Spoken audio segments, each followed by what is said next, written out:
Okay, magandang hapon po sa inyong lahat. Welcome po sa ating Bible class. Magsisimula na po tayo. Manalangin po muna tayo sa ating pagsisimula ngayon.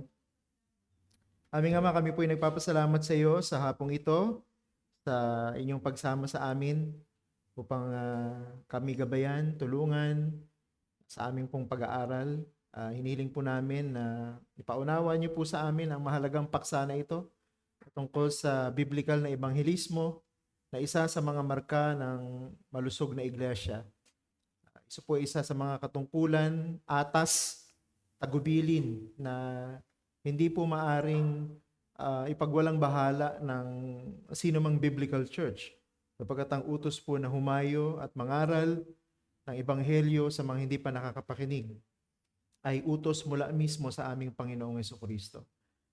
Kaya po, sa aming pong pagsisimula ng una naming lesson, ay tulungan niyo po kami na magkaroon ng isip, ng puso na submissive sa inyo pong mga salita.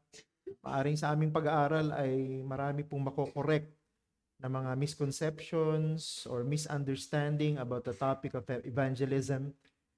Sana po ang bawat isa sa amin ay magpasakop sa correction na manggagaling sa inyong salita so that we can start our journey as a new church with the proper understanding and application of biblical evangelism. Dalayan po namin yung aming mga kapatid na wala pa sa aming pong kalagitnaan ngayon. Sila po idalin ninyo ng may pag-iingat at may makahabol po sila sa aming pong panahon ng pag-aaral.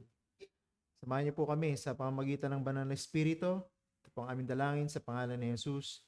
Amen. Tayo pong lahat ay tumayo. Mawit muna tayo ng isang hymn.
Okay, makakaupo na po tayo. At pagpapatuloy natin yung ating pinasimulang bagong serye sa mga tanda ng isang malusog na iglesia.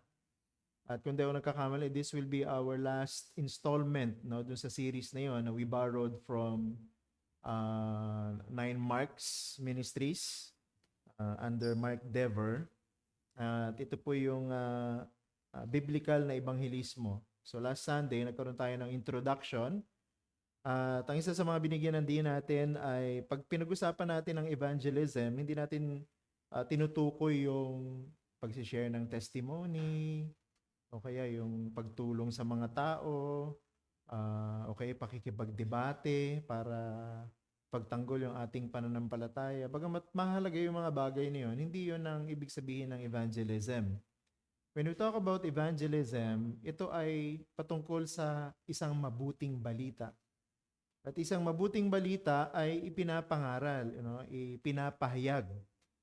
Yun ang ibig sabihin ng evangelism. Ipinapahayag natin ang mabuting balita patungkol sa ginawa ng Diyos ng pagliligtas sa mga makasalanan sa pamamagitan ng pagsusuko ng kanyang bugtong na anak, si Jesucristo. Siya ay nabuhay nang walang kasalanan, siya ay namatay, nag-alay ng kanyang sarili upang alisin ang poot ng Diyos sa mga makasalanan, at siya ay muling nabuhay pagkatapos namamatay ng 3 araw.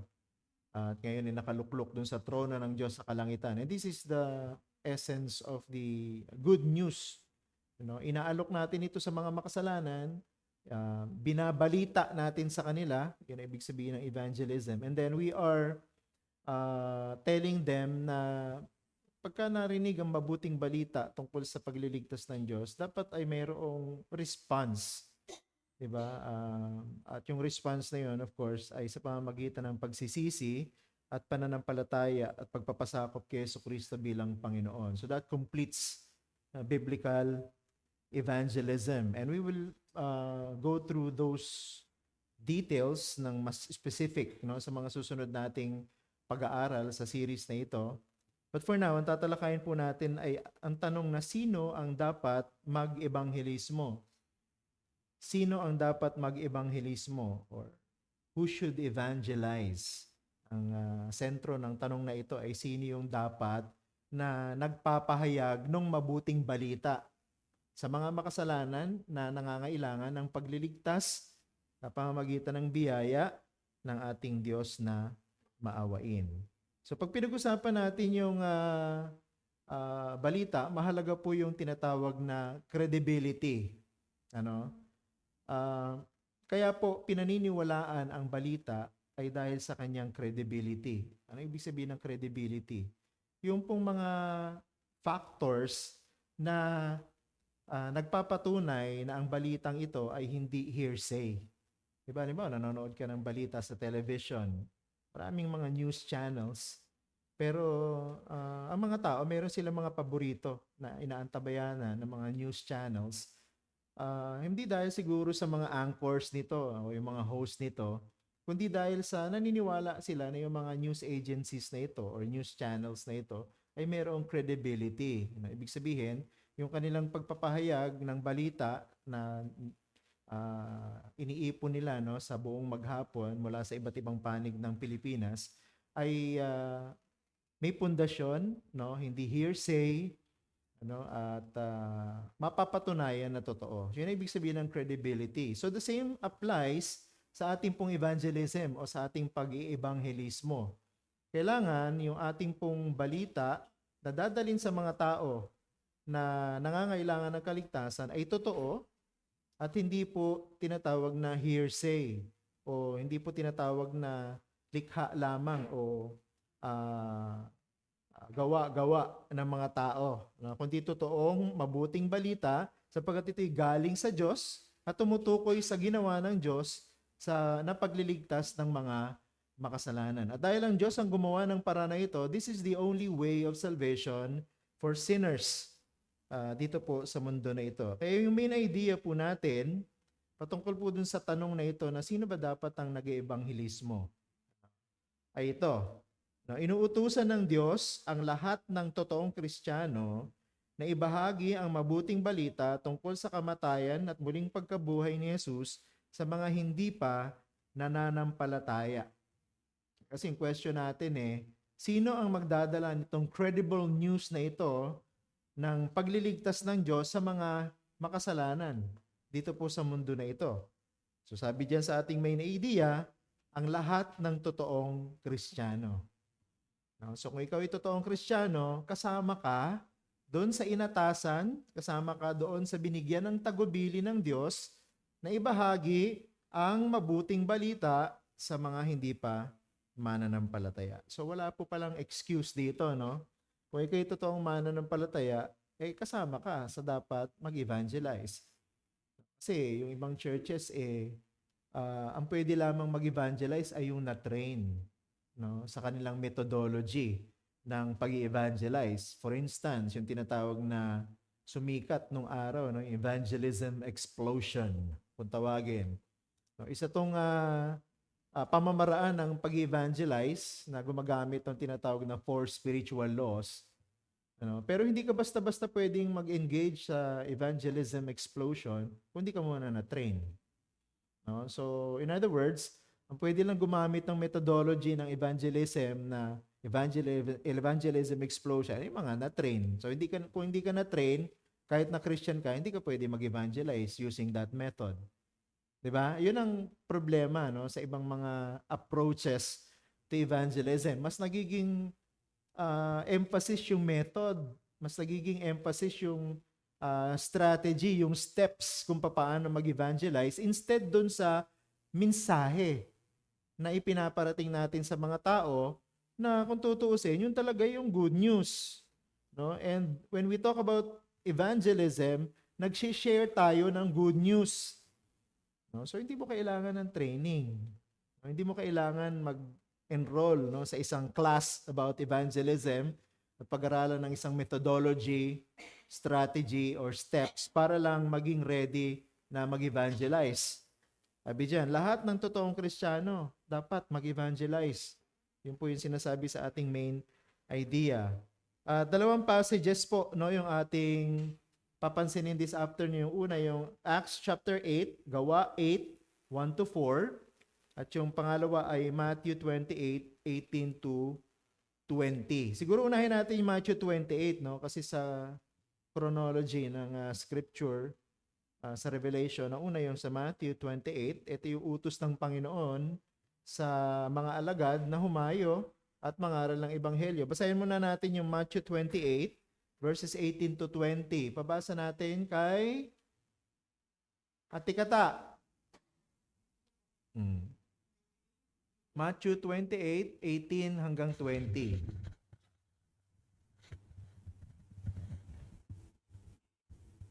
Lumapit si Jesus at sinabi sa kanila, ang lahat ng autoridad sa langit at sa ibabaw ng lupa ay binigay na sa akin. Kaya sa paghayo niyo, gawin niyong alagad ang lahat mga bansa. Bautismihan niyo sila sa pangalan ng Ama at ng Anak at ng Espiritu Santo.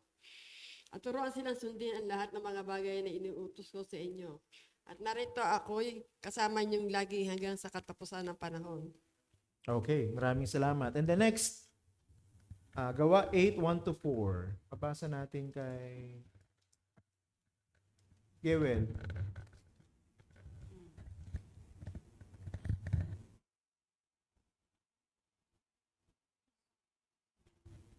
Acts 8:1-4. Si Saulo ay sumang-ayon sa pagpatay sa kanya. Nang araw na iyon, nagkaroon ng malawakang pag-uusig laban sa iglesia na nasa Jerusalem. At lahat ay nagkahiwa-hiwalay sa buong lupain ng Judea at Samaria, maliban sa mga apostol.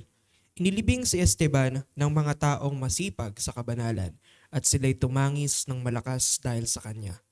Ngunit winawasak ni Saulo ang iglesia sa pamamagitan ng pagpasok sa bahay-bahay, kinakaladkad ang mga lalaki at babae at sila'y ipinapapasok sa mga bilangguan. Ang mga nagkawatak-watak ay naglakbay na ipinangangaral ang salita. Okay, so maraming salamat.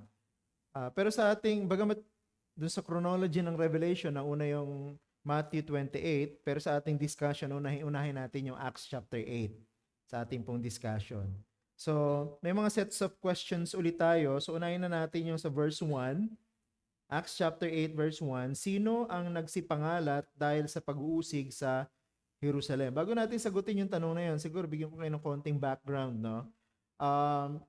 Pag binalikan nyo yung record sa Acts, from chapter 1, makikita natin doon yung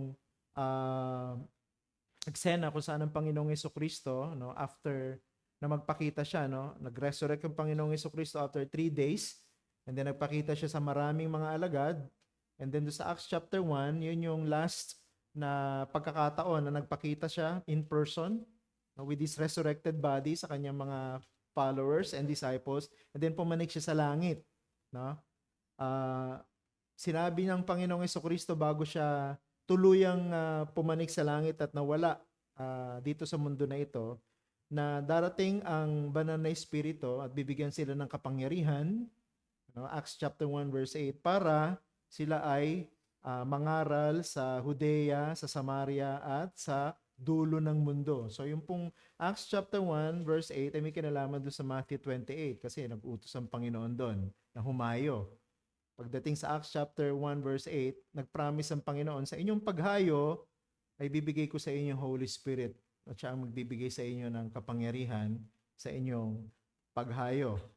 Kaya lang ang nangyari, no, sa development, no, nagkaroon ng isang malaking pista, maraming mga Hudyo from different parts of the known world, no, nung panahon na yon. Hindi lang dun sa Israel, kundi sa iba't ibang panig ng malalapit na mga lugar sa Israel. Nagpuntahan sa lahat sa Jerusalem kasi nandun yung templo. Dahil may pista, kailangan nandun ang mga Hudyo. And then matatandaan ninyo si Pedro ay nangaral, no? Ng isang sermon matapos na mag-speak in tongues, no, yung mga disciples, to gather the people around, ano, nagsalita sila at naintindihan sa wika ng mga tao na nandun sa Jerusalem, at naglapitan yung mga tao dahil sila'y namangha, no, sa kanilang napagmasdan. It was actually a miracle, nakapagsalita ang mga alagad sa wikang hindi naman nila sanay na bigkasin, pero naiintindihan ng mga tao, no, sa kanilang sariling wika. And then Peter stepped up at nangaral siya, 3,000 yung naligtas. So basically, yun yung plot, ano.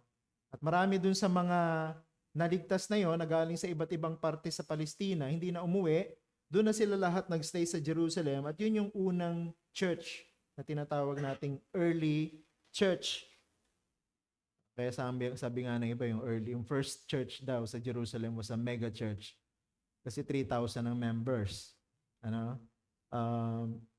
But the point is, from chapter 2 hanggang sa chapter 7, yung lahat ng mga mananampalataya na naligtas na yon doon sa panahon ng pangangaral ni Pedro, nanatili sila sa Jerusalem. No? Nakalimutan nila yung utos ng Panginoon na sila ay humayo at mangaral mula sa Judea, Samaria, at sa iba't ibang parte ng mundo ng mabuting balita. Alam niyo ang ginawa ng Diyos?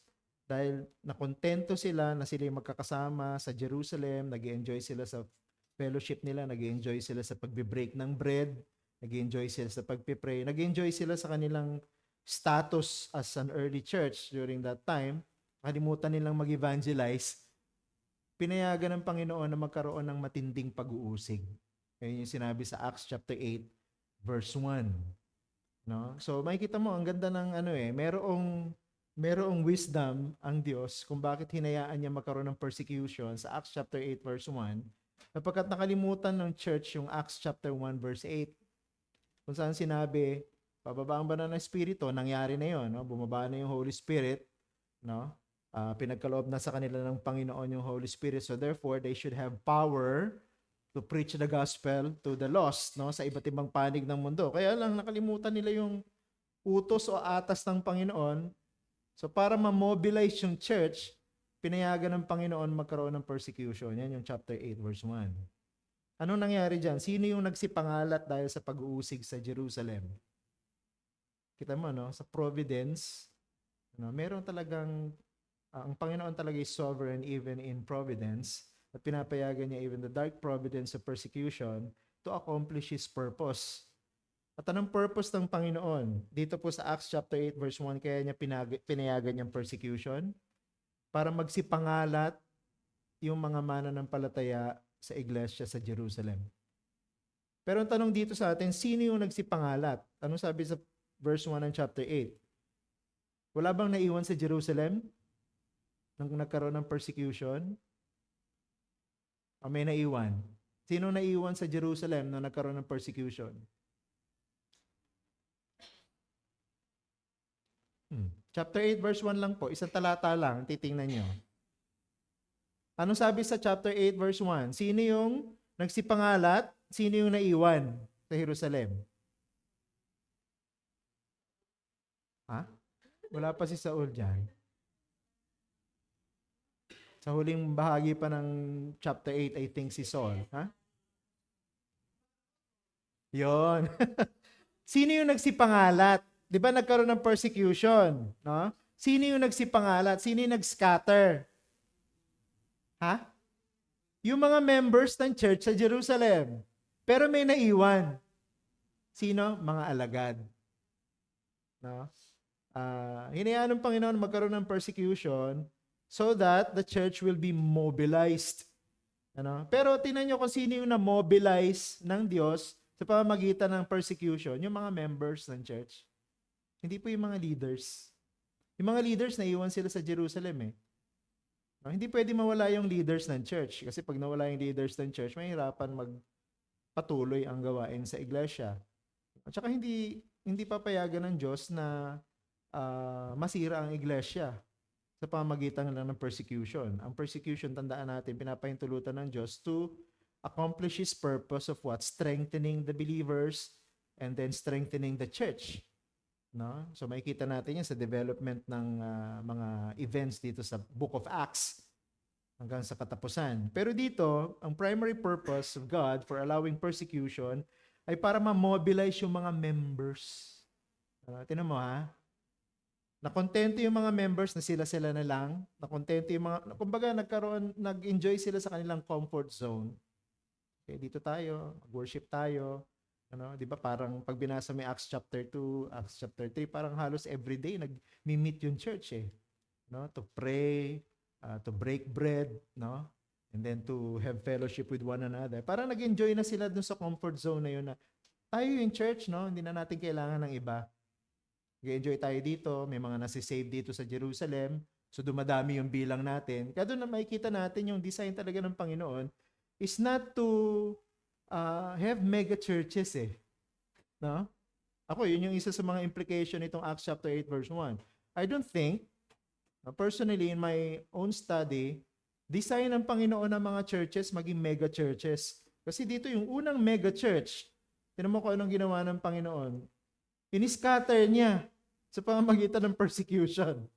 No? At ang nangyari, yung mga mananampalataya na yan na nag-e-enjoy sa kanilang comfort zone, nagsilabasan sila. Nagsialisan sila dun sa kanilang comfort zone. Nagpunta sila sa iba't ibang mga lugar. Natira na lang sa church yung mga alagad. Siguro may mga natirang ilang miyembro, pero definitely yung mega church na yun lumiit. Pero tinan nyo, ang ginagawa ng mga churches ngayon, pinipilit na yung kanilang mga churches palakihin.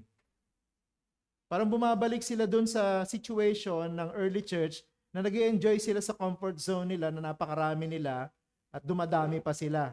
Anong ginawa ng Panginoon? Nag-allow siya ng persecution from the government, the Roman government, from the emperor himself, and then na-scatter sila. Ngayon, ang gusto ng mga churches, dumami sila. Dito sa kwento na to, yung madami, no, 'di ba, ini-scatter ng Panginoon. Kasi tandaan natin, ang church, ang purpose niya is magdala ng mensahe ng mabuting balita sa iba't ibang panig ng mundo, lalo na doon sa mga taong hindi pa nakakapakinig ng gospel. Sino magdadala ng mensahe kundi yung mga naka-experience ng salvation? So they cannot just enjoy themselves in their comfort zone. They need to be mobilized. They need to take action. Kumbaga, sinindihan ng Panginoon yung mga puwet nila dyan, no, para magsipagkilo sila. Nakalimutan niyo yung utos ko sa inyo na humayo.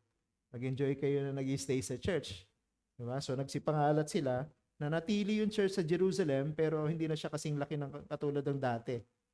At pag pinag-aralan mo yung development ng history dito po sa Acts, yung mga nagsipangalat na yun, yun yung ginamit ng Panginoon para magtanim ng mga churches sa ibang lugar. Kaya hindi lang na-confine yung church sa Jerusalem, nagkaroon ng church sa iba't ibang cities. At matatandaan natin na si Apostle Paul, yung isa sa mga ginamit ng Panginoon para mag-church plant, di ba? So makikita yung kwento na yun sa Book of Acts din. Bakit? Kasi inutos ng Panginoon, Matthew 28 pa lang, and then Acts chapter 1 verse 8, humayo. Okay? Next, Acts chapter 8 verse 4, sino ang mga nangaral ng mabuting balita tungkol kay Jesus? Nung nagsipangalat na yung mga members ng church sa Jerusalem because of the persecution, hindi lang naman sila nagsipangalat para magtago mula dun sa mga nagpe-persecute sa kanila or to save themselves, no, from suffering. Nung nagsipangalat sila, ang isa sa mga purpose ng Panginoon is what? Ano sabi sa Acts chapter 8 verse 4? Ipangaral ang mabuting balita. At sino yung nangaral ng mabuting balita? Maganda po yung ginamit na description po dito ni Lucas Ano, sa Acts chapter 8, verse 4. Tingnan niyo mabuti. Ang mga nagkawatak-watak ay naglakbay na ipinapangaral ang salita. So yung pong mga mananampalataya na umalis sa Jerusalem because of persecution, habang sila ay naglalakbay, papalayo sa Jerusalem, ang ginagawa nila sa bawat encounter nila sa mga tao, sinishare nila yung gospel. Yun yung evangelism. Di ba? Lahat ng mananampalataya na nagsipangalat dahil sa persecution, nangaral ng gospel. So dito, makikita natin yung isang implication na when we talk about evangelism, hindi po ito trabaho ng leader ng church. Yung nga pong leader ng church ang naiwanan sa Jerusalem Di ba? To manage the church, to preach the gospel to them, to lead them sa mga sacraments ng church para manatili yung church sa Jerusalem. Ang nagpipreach ng gospel dito, yung mga member, yung mga regular members ng church na na-scatter because of the persecution. Diba kaya dun sa ating main idea, yung inuutusan ng Diyos na mangaral ng gospel, lahat ng totoong mananampalataya. So if you are a real Christian, isa ka sa mga inuutusan ng Panginoon na mag-share ng gospel. Yung example natin dito sa Acts chapter 8 verse 4. In every encounter nila, so umalis sila sa Jerusalem, so kung saan man sila napunta, isa sa mga makikita nating kwento dito, yung isang lalaki na nangaral doon sa eunuko ng pangalan ni si Felipe. Diba? Kasama siya doon sa mga mananampalataya sa Jerusalem na umalis because of persecution, pero nung siya umalis sa Jerusalem, na-meet niya yung eunuch. Pinaliwanag niya yung Acts, yung prophecy tungkol sa Messiah doon sa book of Isaiah. Diba? Doon sa eunuch. And then umuwi yung eunuch sa kanilang lugar. Alam mo, sabi ng history and tradition, yun daw eunuch na yun ay umuwi sa kanilang lugar at siya yung nag-preach ng gospel doon sa lugar nila. At nagkaroon din ng church doon. Ganun yung design ng Diyos pagdating sa evangelism. Ang mga mananampalataya ang mga ngaral ng mabuting balita. And then, verse 4 pa din, ano ang itinuturo nito tungkol sa pagkaunawa ng mga unang Kristiyano sa pag-iebanghelyo? Kung yung mo nagpipreach ng gospel, nung nagkaroon ng persecution na nag-scatter sa mga members ng church sa Jerusalem, ano yung naging understanding nila pagdating sa evangelism? Kaninong responsibility ang pag-evangelize? Responsibility pa ng church ang mag-evangelize? Yes. Responsibility ba ng mga members ng church na mag-evangelize? Yes. So, responsibilidad ng buong iglesia ang mag-evangelize o mag-share ng gospel at responsibilidad ng bawat miyembro ng church na yon na mag-share ng gospel. Kasi yung tinuturo sa atin dito, even from the earliest record ng pag-evangelize, no, dito sa Book of Acts, malinaw sa mga mananampalataya ng panahon na yon na every Christian has the responsibility to evangelize. Ulitin ko, hindi po yun lang mga elite na member ng church na nag-aral, nag-train, no, na pinadala doon sa seminar, na pinadala doon sa conference patungkol doon sa pag-evangelize, ang dapat mag-evangelize. Hindi mo kailangan ng special training dyan. Hindi mo kailangan ng diploma dyan. No, hindi mo kailangan ng certification dyan. Ang pinaka-minimum requirement ng pag-evangelize, dapat Christian ka. At na-experience mo yung pagsisave ng Diyos sa pamamagitan ni Jesus Christ, because that is the very same message na kukwento mo naman sa iba na hindi pa Christian. Yun ang pag-evangelize. Okay, punta naman tayo sa Matthew chapter 28. Let's begin with verse 19. So may dalawang tanong dito. Ano ang iniutos ni Jesus na gawin ng mga alagad? And then, ano ang ibig sabihin nito? Pakibasa ngayon verse 19, Ate May, so that we can be reminded of ano ba yung sinasabi sa Matthew 28 verse 19.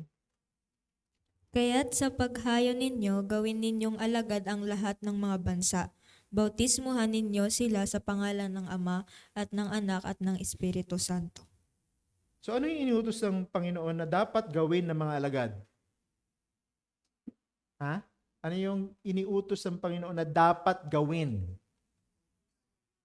Sa pag-evangelize natin, meron tayong priority . No? Sa paglabas natin, sa paghayo natin, meron tayong goal. And what is that goal?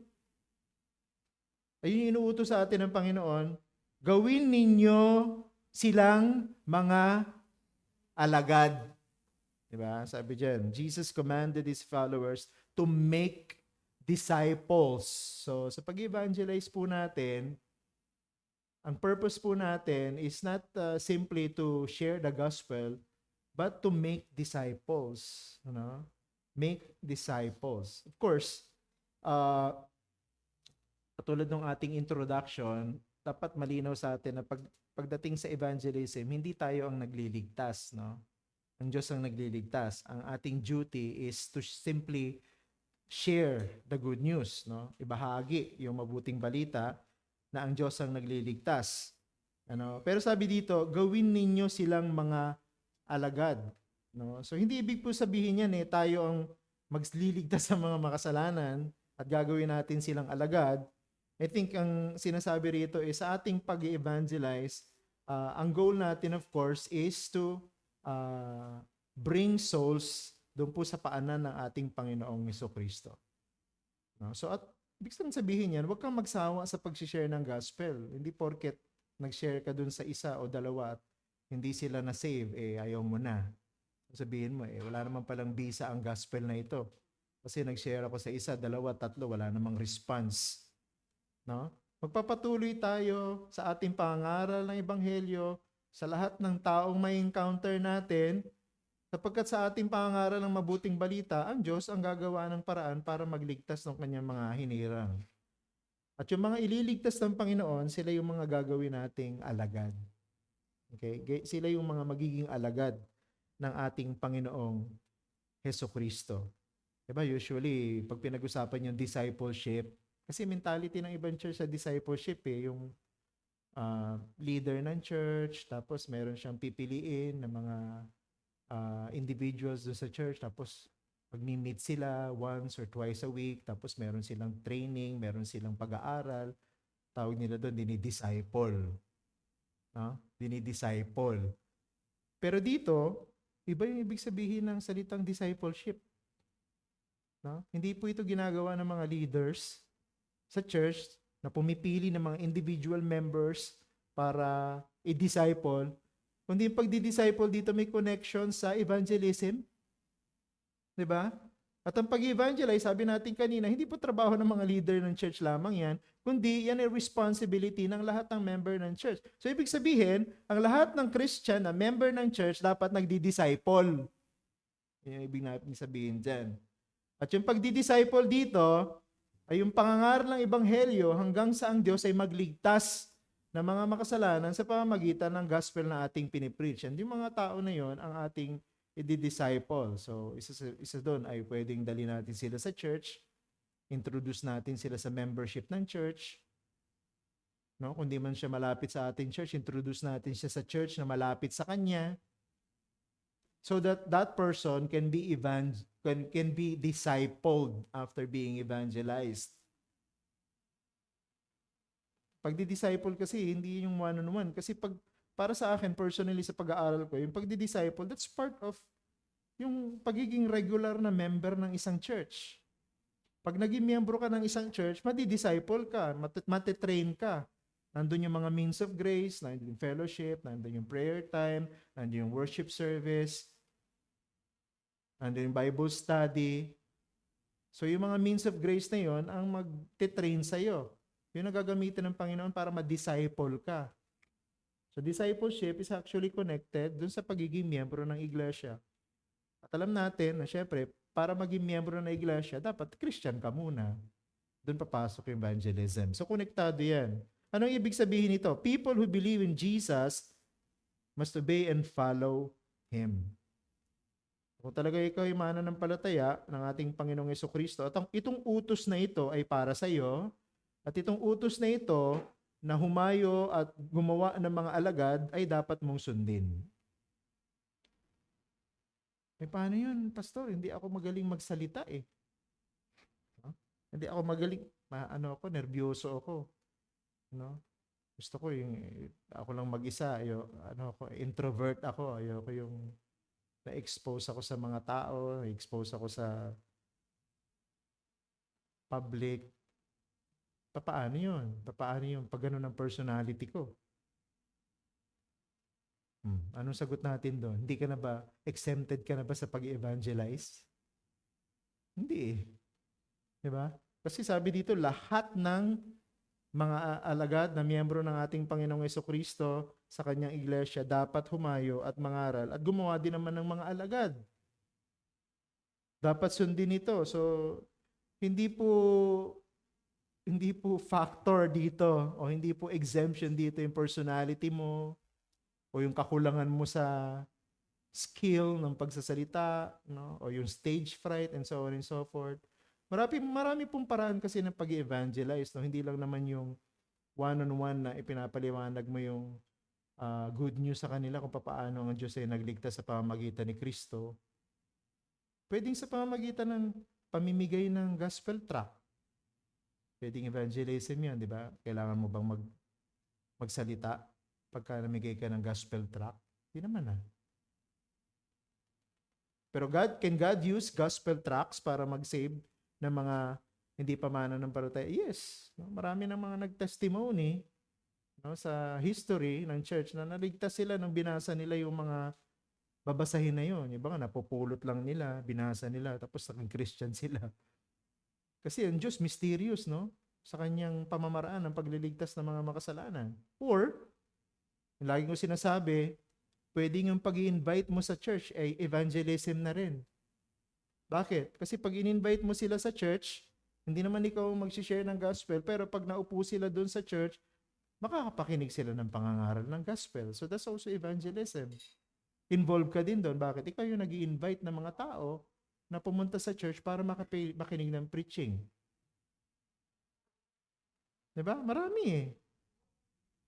Or, gusto mo, sumama ka na lang dun sa mga magaling magpaliwanag, no? Taga-pray ka, taga-basa ka ng verse, no? Kasama ka na dun sa nag-i-event. Maraming paraan. Wala talagang exemption. Wala talagang dapat excuse sa mga Christian para hindi mag-evangelize. Dahil inutos ito ng Panginoon at dahil totoong Kristiyano ka, dapat sundin mo. Next, Matthew 28 verse 19 din. Sino ang dapat gawing alagad ng iglesia? Ito, magandang question to. Sino ang dapat gawing alagad ng iglesia? Sino po? Hindi. Sino yung dapat gawing alagad? Ibig sabihin, sino yung dapat i-evangelize at sino yung dapat na dalin sa paanan ng Panginoon at pag sila ay naging mananampalataya, gawin silang disciple. Sino? Tanong, sino? So ang focus nito, sino yung object ng ating evangelism?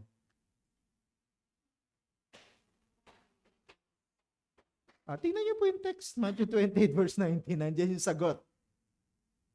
Sino ang dapat i-evangelize? Sino ang dapat gawing alagad? Ang lahat ng mga bansa. Ayun ang tanong, ano ba yun? Amerika? England? Yung ba yung tinutukoy na bansa dyan? Pag pinag-aralan niyo po yung salitang nations dyan, marami kasing ibig sabihin yung salitang nation sa original, sa Greek, And I believe, I take the position na yung tinutukoy po ditong nations ay hindi po yung countries. Ang tinutukoy po ditong nations, kasi yung ginamit na word sa Greek dito ay ethne.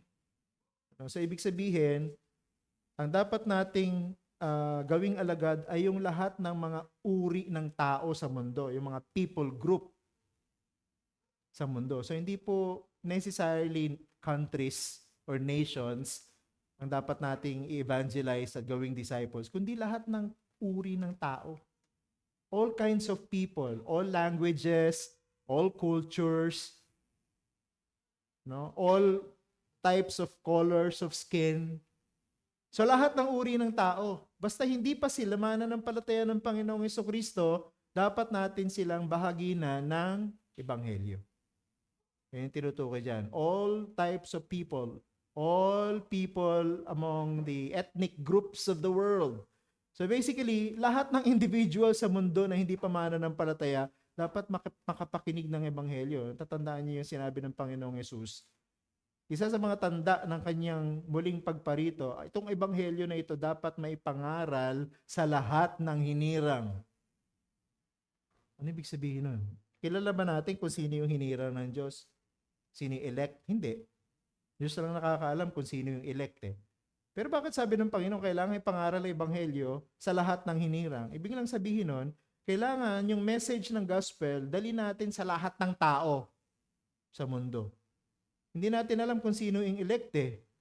So ano ang dapat nating maging response dun sa sinabi ng Panginoon? I-preach mo yung gospel sa lahat ng tao. Huwag kang mamili.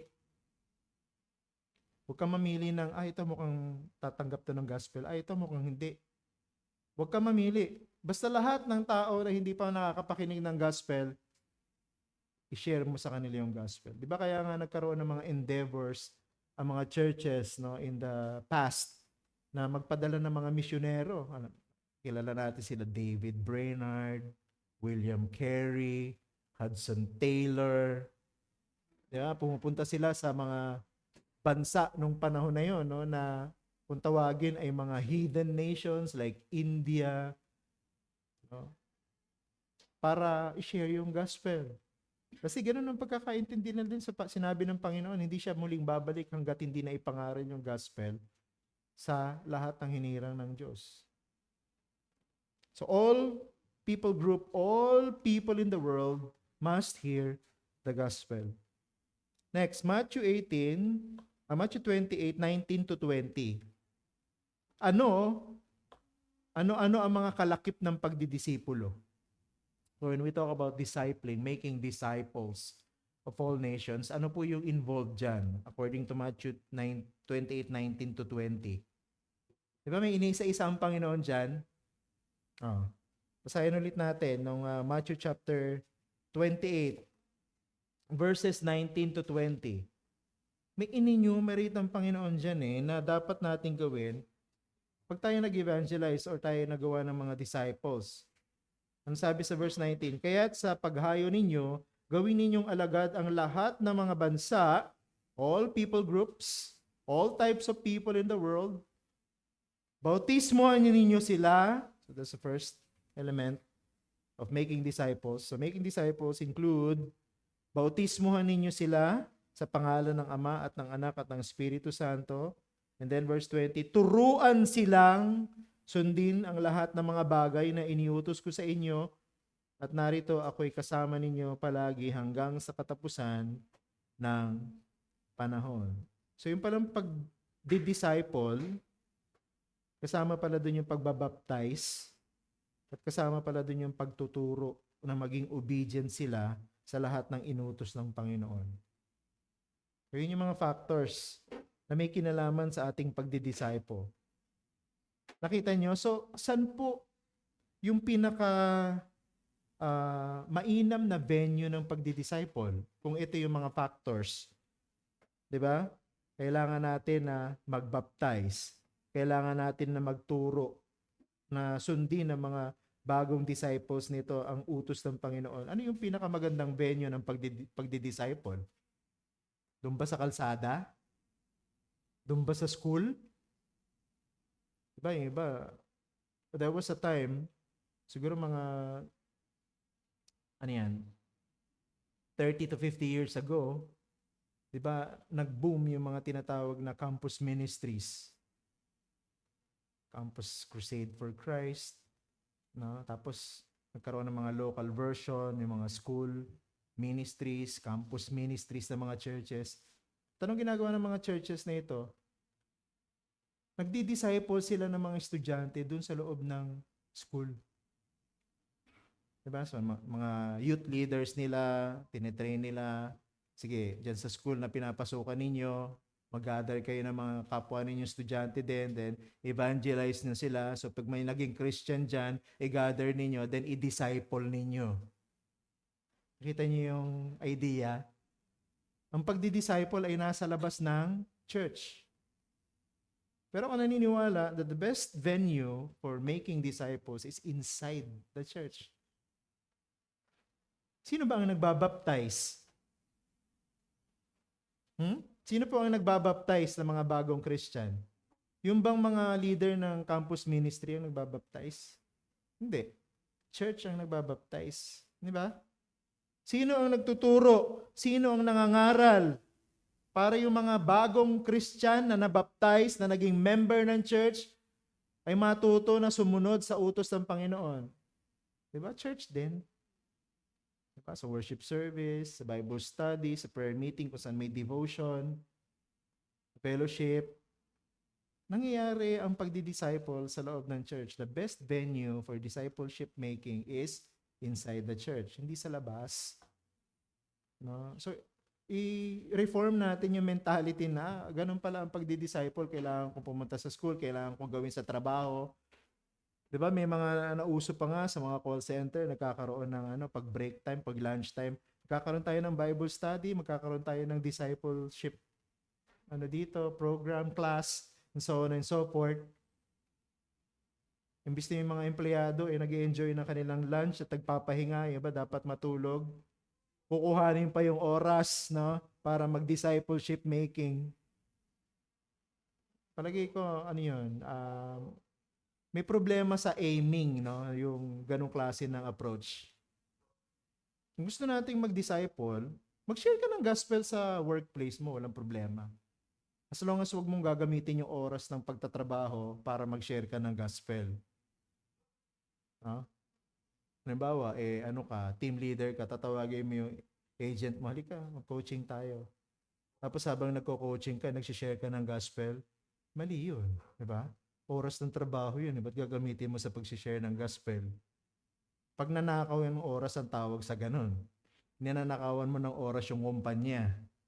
Bis nagdapat na trabaho, ginagamit mo para sa pag-evangelize mo. Diba? Gawin mo sa free time. Lunchtime, mag-share ka. No? Pero kung gusto mo siyang i-disciple, dalhin mo siya sa church. Introduce mo siya sa church. Dahil ang church ang nagde-disciple. Ang church ang nagte-train. Ang church yung nagbabaptize. Ang church ang nagtuturo sa kanila ng kalooban ng Diyos sa pamamagitan ng preaching. And so on and so forth. Then, Matthew 28 pa rin, verses 19 to 20. Kanino iniutos ang dakilang tagubilin na ito? Kanino? The Great Commission o yung dakilang tagubilin applies to all Christians. Jesus commands His disciples to teach the new disciples. Sino ang magdi-disciple? Yung mga disciples din. Diba? At ang mga churches ay binubuo ng mga totoong disciples ni Jesus. So, in church ang nagdi-disciple na pamamagitan ng mga true disciples na member ng church na yon. And then last question, verse 20. Bakit nagbibigay ng kaaliwan ng presensya ni Jesus sa ating pag-iebanghelyo? Di ba? Tingnan niyo yung verse 20. Pansinin niyo, nung sinabi ng Panginoon, umayo kayo, di ba? Pangaralin niyo ang ebanghelyo sa lahat ng mga bansa, bautismohan niyo sila sa pangalan ng Ama at ng Anak at ng Espiritu Santo at turuan silang sundin. By the way, gusto kong i-highlight ito. Sabi, gawin ninyong alagad ang mga bansa. So, ibig sabihin, sa pag-evangelize natin, magliligtas ang Diyos, di ba? Magsisave ang Panginoon ng kanyang mga elect. Pero yung mga totoong naging Christian, dapat mabaptize. Ito niya na, yung order. Gawin ninyong alagad ang lahat ng mga bansa. So, ibig sabihin ng gawing alagad, di ba, sa pag-evangelize mo, kikilos ang Diyos, kikilos ang Holy Spirit, at ililigtas niya yung mga hinirang niya. Di ba? Malalaman mo yung mga magkukomit ng buhay nila sa Panginoon kasi gusto nilang maging member ng church. At syempre, bago sila maging member ng church, they need to be baptized first. Ito mo yung order. So, pagka naging Christian, ang isang sinner sa pamagitan ng pag-share natin ng gospel, dapat magpabaptize siya. Wala pong Christian na hindi nagpapabaptize. No, na Christian ako pero ayoko magpabaptize. O kaya, wala pong Christian na hindi nagiging member ng church. Ay, Christian ako pero okay lang na hindi ako member ng church. Pwede naman akong pumunta sa mga churches na gusto kong puntahan eh. Pwede naman akong bumisita sa mga church na gusto kong bisitahin. Hindi naman ko questionin yung pagiging Kristiyano ko eh. Mali po 'yun. O ako, questionin ko yung pagiging Kristiyano niya kung hindi siya member ng isang church.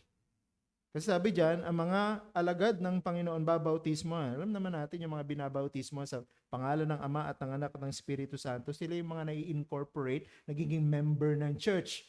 Kasi ganoon din yung nangyari sa mga naging Christian doon sa Acts, di ba? Nung nag-preach si Apostle Peter, maraming naligtas. Binaptize lahat yun. Binaptize silang lahat bago sila naging tuluyang member ng church. And then, pag naging member na sila ng church, saka lang sila tuturuan. Kaya nga sabi ko, di ba, yung campus ministries, tapos doon tinitrain. Medyo may problema sa aiming yung ganong klase ng ministry, na may problema sa kanilang understanding of discipleship making. Kasi dito, ang pagtuturo nangyayari pagkatapos na yung mga naging disciple na-baptize at naging member ng church. So, ibig sabihin, yung pagtuturo, pagsasanay, na maging mature Christian, na maging obedient Christian, nangyayari sa loob ng church, no? Hindi sa labas. Walang problema kung magkaroon ka ng student Bible study. Okay yun, Bible study. Pero dapat yung mga nagba-Bible study na yun, ma-incorporate sa church kung talagang Christian sila. Maging member sila ng church. Kasi dapat sa loob ng church nangyayari yung pagtuturo na sundin ang lahat ng mga bagay na inuutos ko sa inyo. And then, last part ng verse 20, at darito ako'y kasama ninyong palagi hanggang sa katapusan ng panahon. Ang question natin, bakit comforting yun?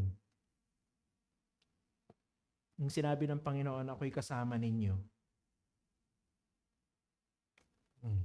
Palagay niyo bakit? Bakit nagbibigay ng comfort yun sa mga Christian na humahayo at nagsishare ng gospel? Nakasama nila ang Panginoon. Bakit? Ano ba yung mga pwede nating ma-encounter pag tayo nag-evangelize? Diba sa prayer meeting, nagpe-pray tayo ng mga misyonero sa mga unreached people group. Diba nilalagay natin doon sa mga prayer request, protection ng Panginoon from what? Persecution. Diba? Protection mula saan? Sa sakit. Provision ng Panginoon para hindi sila magutom, para hindi sila manghina. Kasi pagka ikaw po ay humayo, lalo na yung mga pumupunta talaga sa mga ibang bansa, tinatawag na cross-cultural missionaries, na tulad nila William Carey noon, David Brainerd, Sam Taylor, China. Pumupunta sila doon mismo sa lugar na yun kasi gusto nila sila yung mag-preach ng gospel doon. Hindi naman po pag pumunta sila doon, napaka-pleasant ang kanilang buhay. Maraming challenges, no? Iba pinipersecute.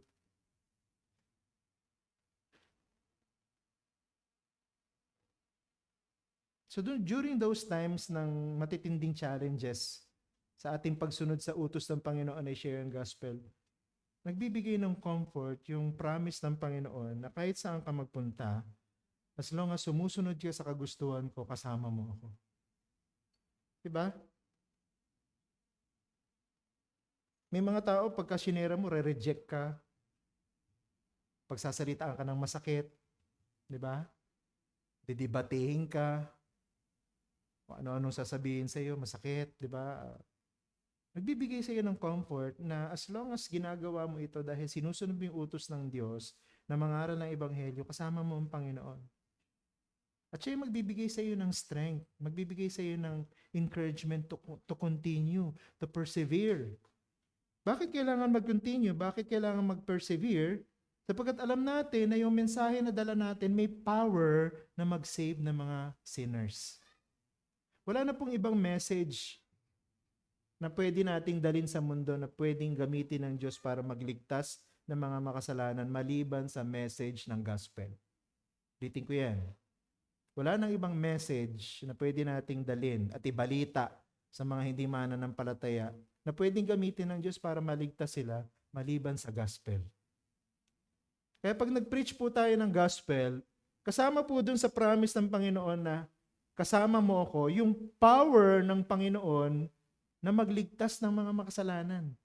Ulitin ko, hindi natin kailangan malaman kung sino yung elect. Kasi yung may mga grupo na tinatawag na hyper-Calvinist, Calvinist sila pero hyper sila. Sumobrang extreme na i-share mo lang yung gospel dun sa mga tao na makakakitaan mo ng mga senyales na sila ay magre-repent, na sila ay maniniwala na si Jesucristo ang tagapagligtas at magsusuko. Pagka hindi mo nakita yung mga symptoms na yon, huwag mong i-share yung gospel sa kanila kasi magsasayang ka lang ng panahon. Hindi elect yun. May mga ganong grupo, tawag sa kanila, hyper-Calvinist. Pero hindi tayo naniniwala sa ganon. Totoo, hindi natin alam kung sino yung elect. The more nga na dapat na i-share natin yung gospel sa lahat eh. Bakit? Kasi hindi naman tayo magliligtas. Diyos ang magliligtas. Kasama yan dun sa promise ng Panginoon na kasama niyo ako. Siya yung magliligtas. Siya yung magbibigay ng power dun sa message na dala mo para mag-save ng mga sinners na kakausapin mo. Di ba comforting yun na yung message mo may power to save? Wala sa iyo yung power. Ang power no na kay Kristo. At sabi ni Kristo, basta sinusunod mo yung utos ko, kasama mo. Diba ang ganda nun? Ayun yung promise niya eh. Hindi ba gagawin ng Panginoon ang kanyang sinabi? Gagawin niya lagi ang kanyang sinabi. At ito'y napatunayan na ng maraming mga churches at mga tao. Si William Carey, nagpunta po siya sa India. Hindi ako nagkakamali, he stayed there for the rest of his life. Doon na siya namatay. Pero yung first convert sa kanyang pagpipreach ng gospel doon, after 14 years pa. So 14 years yung in-spend niya, nagtatranslate siya ng Bible sa language sa India. Hanggang ngayon, ginagamit ng India yung translation ni William Carey. Pero, dami siyang pinagdaanan, namatay yung asawa niya, namatay yung anak niya. Yung kanyang office at publishing house nasunog. Kaya inulit niya ulit yung lahat ng kanyang ginawa. Pero hindi siya nagsawa, hindi siya umuwi sa England at sinabi niya, ayoko na.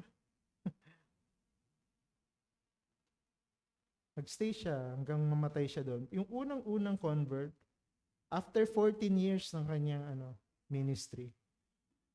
Pero hindi siya nagsawa. Sabi ng Panginoon, magliligtas siya, di ba? Pero alam niyo, after ng first convert na yun, nagkaroon ng maraming mga converts. Kasi nandun yung power ng gospel sa Panginoon mismo eh.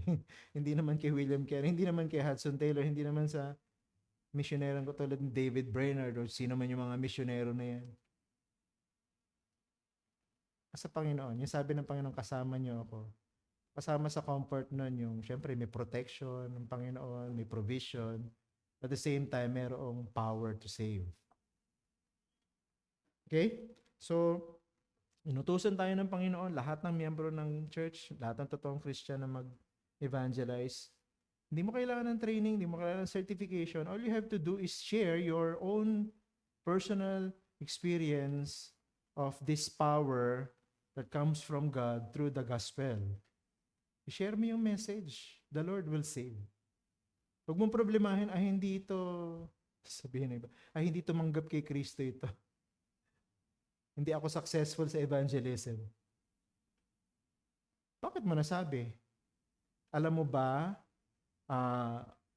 ang pagkilos ng Espiritu Santo, nakikita mo ba ang pagkilos ng Espiritu Santo sa buhay ng tao? Hindi, di ba? Makikita mo na lang yung resulta. Pero yung pagkilos ng Holy Spirit, hindi mo masasabi, dito kumikilos ang Holy Spirit dito sa sinesharean ko. Huwag mong problemahin yung trabaho ng Diyos. No? Ang problemahin mo, yung paliwanag mo yung gospel message ng tama, kumpleto, hindi hinaluan, hindi binago. Basta kung ano yung talagang gospel message na galing sa Bible, yun yung i-share mo. Huwag mong problemahin kung sino yung maliligtas, sino yung hindi naliligtas, sino ba yung mako-convert, sino ba yung hindi. Huwag mong problemahin yun. Bahala ang Diyos doon. Promise niya, kasama mo siya. Okay? Questions? Tapusin na natin itong ating lesson na ito. Questions? Questions? Clarifications?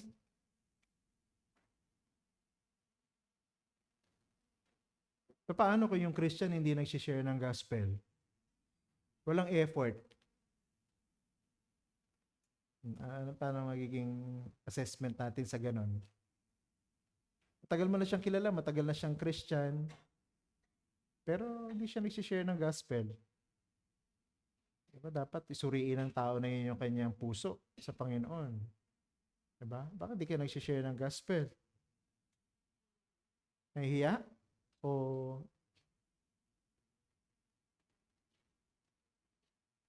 hindi ka naman totoong Kristiyano? Kasi wala kang puso para sa mga naliligaw na kaluluwa.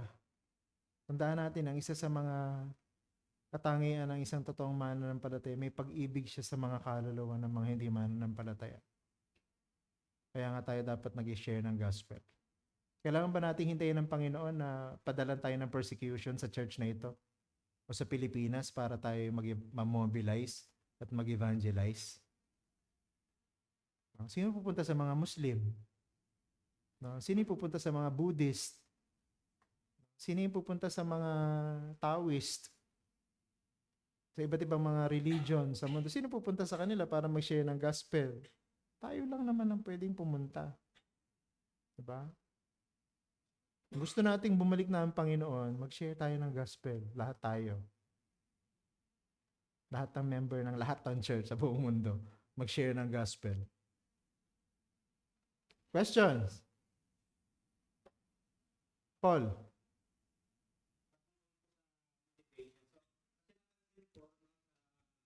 Sa ibang mga grupo, mas ano sila sa pag-share ng gospel. No? Pero ang motivation naman nila mali.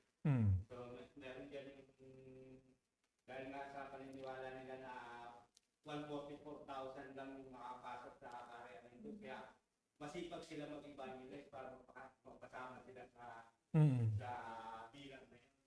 Pero sa mga Christian, so hindi natin makita ang motivation ng karamihan ng mga church na mag-evangelize. So ano kaya nagiging problema sa mga ganun? Pero kaya sa pagtuturo kaya sa Katulad ng binanggit ko kanina, ang proper venue biblically when it comes to discipleship making is the church. Ibig sabihin, yung pagtuturo patungkol sa kahalagahan, bisa, at purpose ng evangelism dapat nangyayari sa church. So sa mga ganyang klase, I think ang may unang pananagutan dyan, yung mga leader ng church. Diba? Kasi kung naniniwala tayo na sa church dapat dinidisciple ang mga Christian, tinuturuan, na sundin ang kalooban ng Panginoon, kasama sa utos ng Panginoon, humayo eh. O, ibig sabihin, dapat ang church ang siyang nagtuturo, nagsasanay, nagmo-mobilize sa mga members ng church para mag-evangelize. So kung meron pong kakulangan, kawalan ng enthusiasm pagdating sa pag-evangelize, ang mga churches, probably it's due to the lack of proper teaching, patungkol sa evangelism. Kaya dapat yung pag-evangelize, soul winning, pag-share ng gospel, dapat bahagi lagi yan ng pagtuturo at pangangaral ng salita ng Diyos. Dapat bahagi lagi yan sa challenge. No, hindi lang dapat ginagawa yan, okay, for this month or for this quarter of the year, maging focus natin missions. Maging member ako ng kauna-unahang church ko, gano'n, ang kanilang effort, no? Pagdating sa Great Commission, magkakaroon ng, okay, first quarter ng taon na ito, ang focus natin ay Great Commission. Okay din kasi nabibigyan ng emphasis yung inutos ng Panginoon mag-evangelize. Pero bakit kailangan mong gawing occasional? No, yung pagbibigay mo ng emphasis sa pag-evangelize. Dapat every Lord's Day, di ba? Nabibigyan ng emphasis ang evangelism. Hindi lang dapat din i-discuss sa Bible class, no? Dapat every time that there is preaching and teaching of the Word of God, dapat ni-insert yung challenge, bring this message to the lost. Bring this message sa mga hindi mananampalataya. So, kung kulang ang mga iglesia sa kanilang efforts ng evangelism, mananagot yung mga leaders ng church, yung mga pastors ng church, no, sa Panginoon. Parang bumabalik ko doon sa Acts chapter 8. Nag-i-enjoy na lang siguro sa worship service, nag-i-enjoy na lang siguro sa pag-Sunday, Lord's Day, no? Pero yung paglabas, pag-evangelize, siguro pag naisipan na lang, no? Kaya dito sa ating church, gagawin nating bahagi, gagawin nating bahagi talaga ng ating effort as a new church na mag-evangelize dito sa community natin. So, hinihintay lang natin yung ating first anniversary. And then we will include that in our regular activities as church to go out. Magsishare tayo ng gospel. Namimigay tayo ng mga gospel tract. No? Kaya bilang bagong church, nagpapakilala pa lang tayo sa community natin, ingatan natin yung ating testimony. Kasama kasi yun sa gagamitin ng Panginoon baka mamaya umikot tayo dito, magsishare po kami sa inyo ng gospel. Ay, ikaw kilala kita ganito ka. No? Di ba taga dyan ka sa na yan, sa street na yan? Alam ko yung ugali mo, alam ko yung... Pagka ganun, wala na, ang bisa agad yung effort mo mag-evangelize, di ba? Kasi nagsasara na agad yung isip at puso ng mga taong pinupuntahan mo kasi wasak na yung testimony mo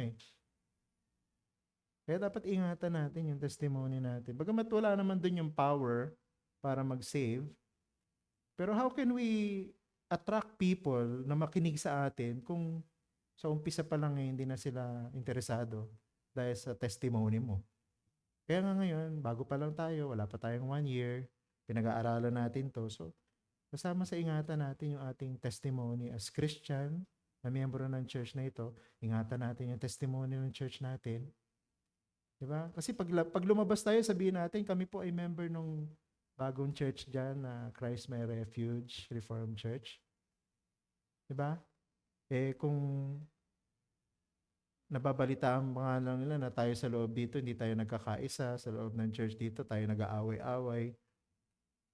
How can we attract them na pumunta sa church, di ba?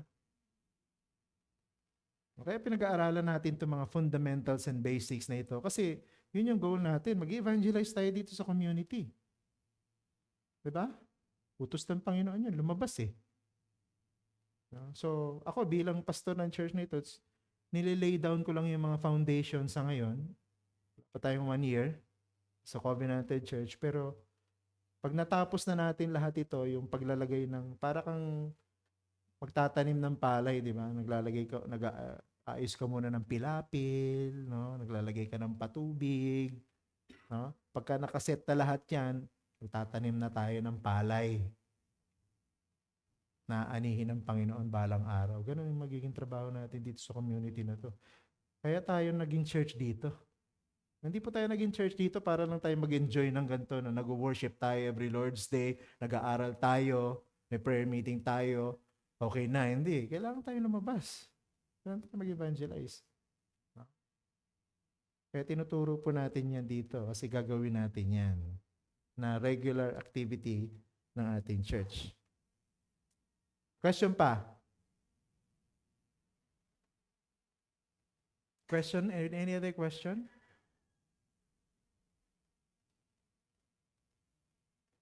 Ivan.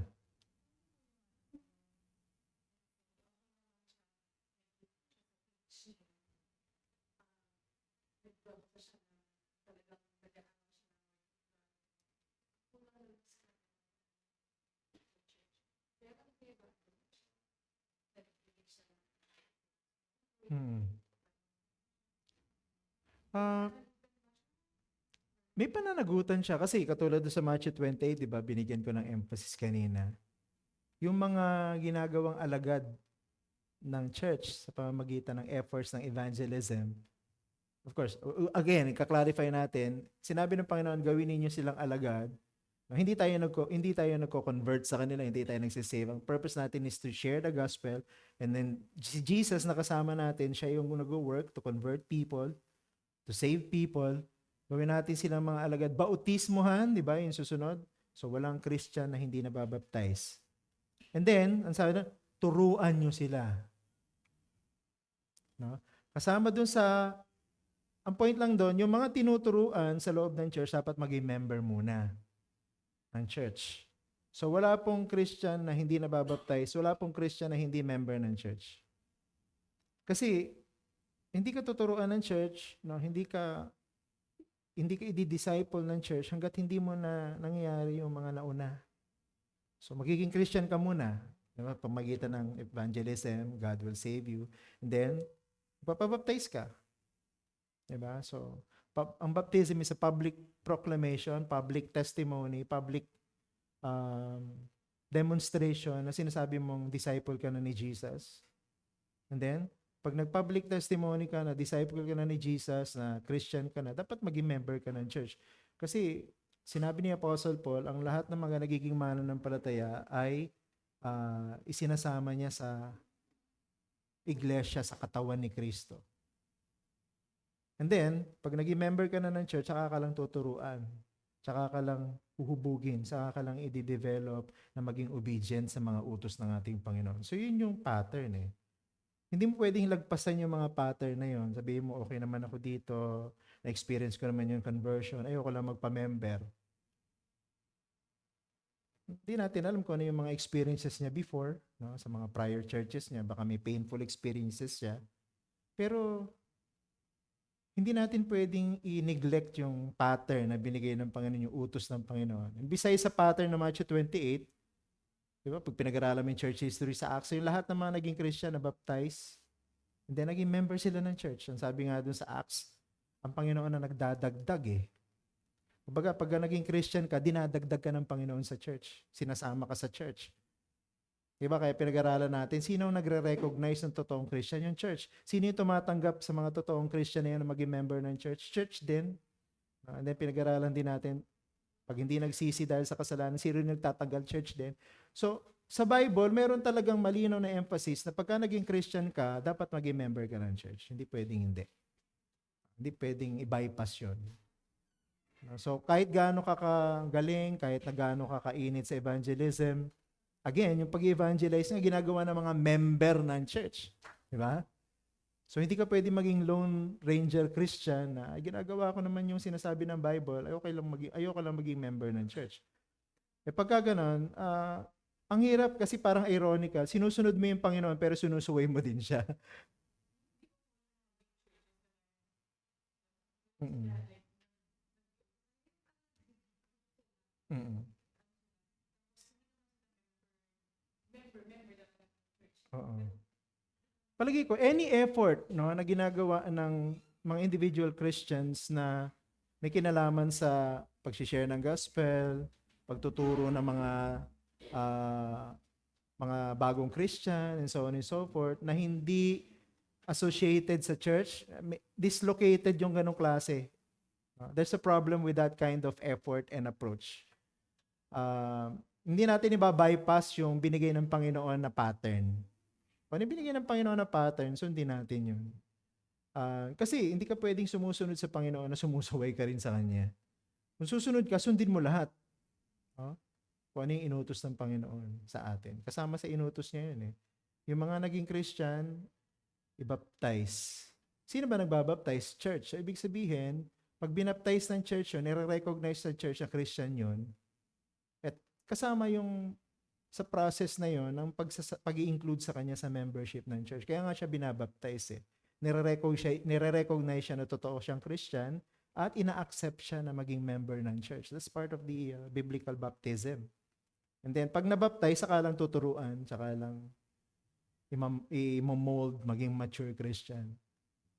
Diba yung iba inaalis, ginagawa yung pagtuturo na wala sa church, yun yung mga campus ministries, yung mga para-church organizations, no?